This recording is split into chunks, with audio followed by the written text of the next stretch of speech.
ARK Survival Ascended is coming up fast, and with new additions comes new opportunities to really take the game further. But in what way?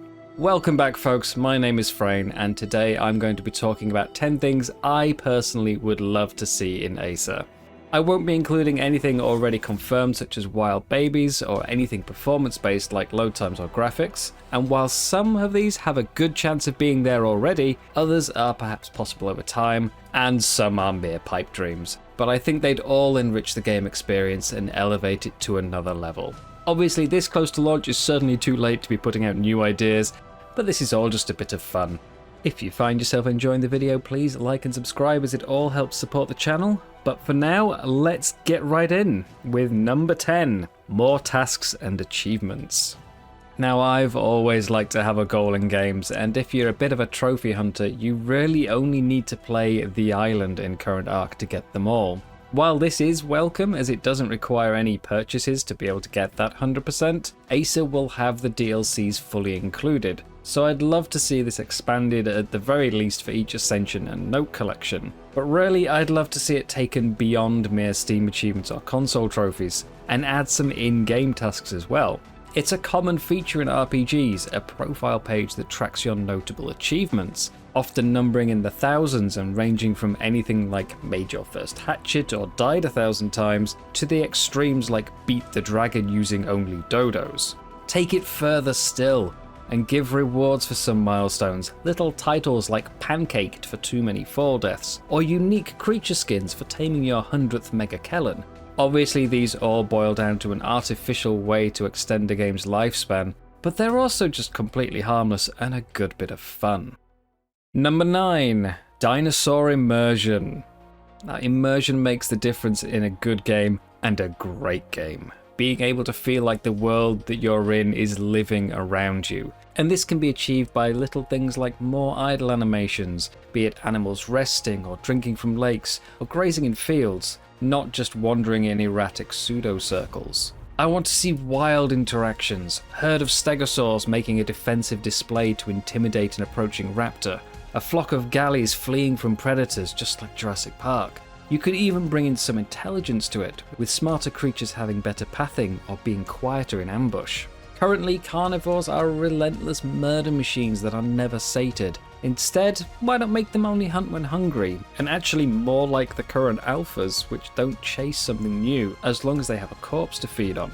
You could even have them establishing territories, fighting others that enter instead of just ganging up on the poor defenseless herbivores. Hell, if you really wanted, you could make it a mechanic, have them gain reputation and names like Generation Zero or Shadow of Mordor, allowing every server to slowly establish its own personality. Number 8, seasons. We could argue there are no seasons on the Arks as it's all artificial, but the temperature does in fact change over time, so there is some seasonal influence there already. But let's take that further. Let's have snow and desert biomes expanding and receding as the year passes, trees changing colour and structures becoming laden with frost. You could have creatures migrating to warmer areas and back, lakes freezing and shrinking, predators' hunting grounds shifting. The day cycle could alter and get longer or shorter, and even crops could grow differently during different seasons. There's lots of possibilities with this, but what really makes it appealing to me is the idea of logging in and having different creatures and a different backdrop outside your door. Number 7, day and night split. The night is not well loved, and I understand 100%. I'm not overly fond of it myself, although mostly because, to be honest, I can't hold a torch in my offhand. But ARK's creature list is only growing bigger, and there's only so many ways to vary them. So why not make some nocturnal and some diurnal? The night is an underutilized part of the game, I feel, and the few creatures that have a nighttime effect currently are largely ignored because that window is so short, and during the daytime they are so hindered. So why not make a proper split across the game? Don't go to the extreme debuffs of the Megalosaur, but have every creature have a preference, with greater stamina and speed at the right times perhaps. You could add abilities like having night vision when ridden or silent footsteps to take advantage of the ambush potential. On servers that run longer cycles, it would see so many other creatures suddenly get used. You'd need a complete menagerie that can adequately protect you for both day and night after all. It would not only help diversify gameplay, but it would feel more natural as well. Number 6, TLCs. So many dinosaurs from Survival Evolved have lost their place somewhere along the way. Usually they've been supplanted by a new creature edition, as there is, after all, only so many abilities you can add. But a new edition is the perfect time to give a mass overhaul to all those forgotten tames. Even if they share a near identical purpose to something else, just do something to give them a new lease on life. Bring more of the semi-aquatics a hydration buff, allow the Uranio to raise itself on a web, make the Galley easier to tame so it can at least be an early speed mount, even if it's not the best overall. Or, as previously mentioned, overhaul some with nocturnal attributes and give them new purpose that way. There's so much potential to diversify the average tame list, it'd be a shame to miss out on it. Number 5, alternate building appearances. How many times have you seen a structure or ruin on one of the maps and thought, I want to build that, just to then be let down by the giant mismatch in textures? I'm talking Fjorda's Asgard villages, the Lost Island Fort, Scorched Desert City. There's so many gorgeous texture sets already in the game that we just can't access.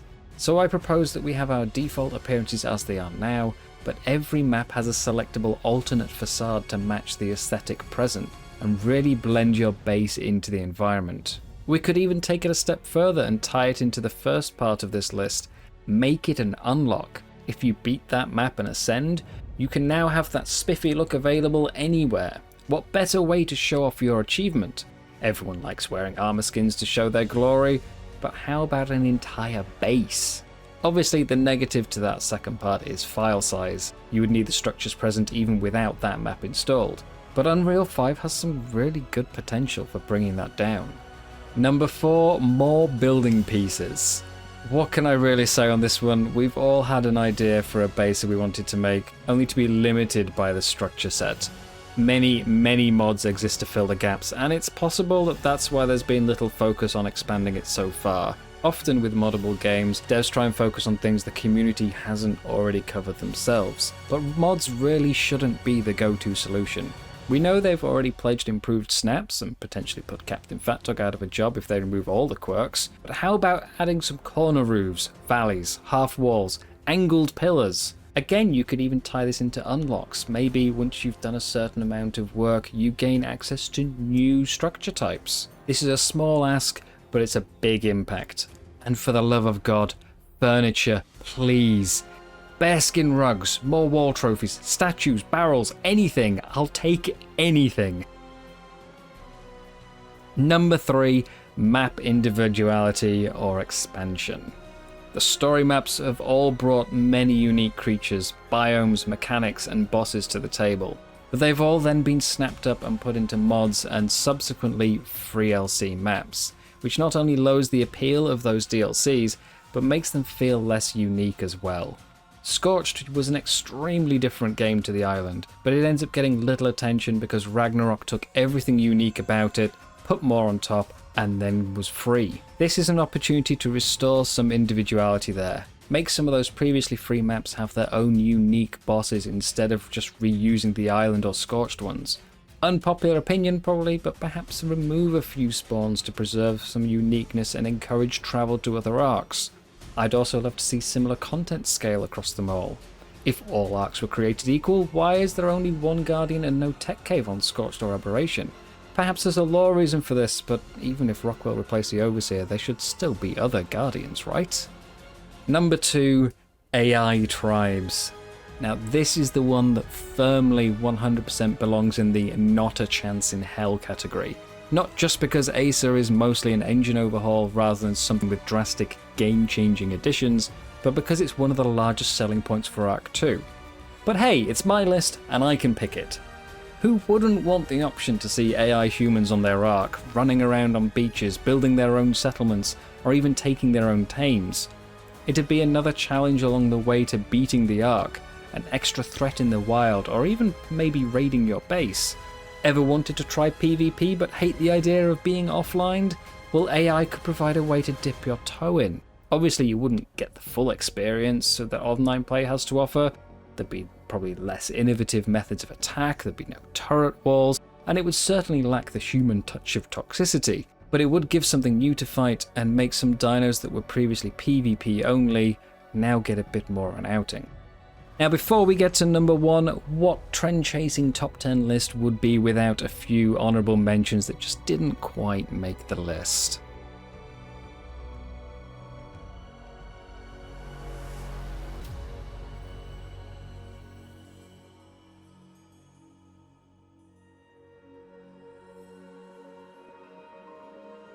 And lastly, the number 1 thing I'd like to see in Acer: more taming diversity. This is something that really makes the game more interesting to me, but it's also the most likely thing to see from this list. The current game is already trending this way, with each new creature addition of late having its own taming method, so I really hope they continue to expand this. Nothing too overboard. I shouldn't have to create a different item each time, or feed a different kibble at each phase of the moon during a karaoke battle while presenting piles of rare gems and frankincense to its mother. But certainly make it more engaging than the current trap and trank or berries up the bum methods. The Sonoma crops is a perfect example of this.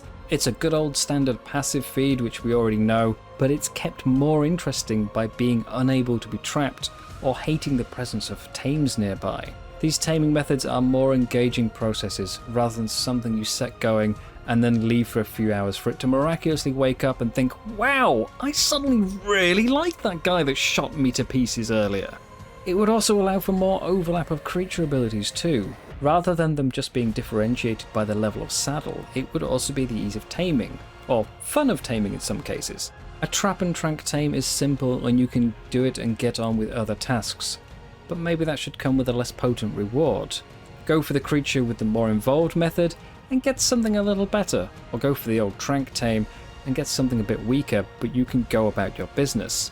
This is both an immersion and a fun thing for me, but I always enjoy going after the non-trank tames more, so I would love to see that taken further. Now this list has gone through many stages and I honestly could not think of an appropriate term to describe it. Wishlist does cover it, but it conjures the thought of smaller, simpler, and more likely things. While calling it ideas to elevate ARK implies they're all grand, sweeping changes that fundamentally alter the game at its core. But really, at the end of the day, this is simply a collection of, oh, wouldn't it be awesome ifs, that came up in discussion with friends at some point, lumped together with a few more obvious ideas to create a nice round number. Whatever we call it though, I hope you enjoyed my ramblings. Let me know what you think in the comments, whether they're good, bad, if I'm a loon for even thinking them, or even just tell me your own ideas. But thank you all very much for watching, and I'll see you next time. Bye bye.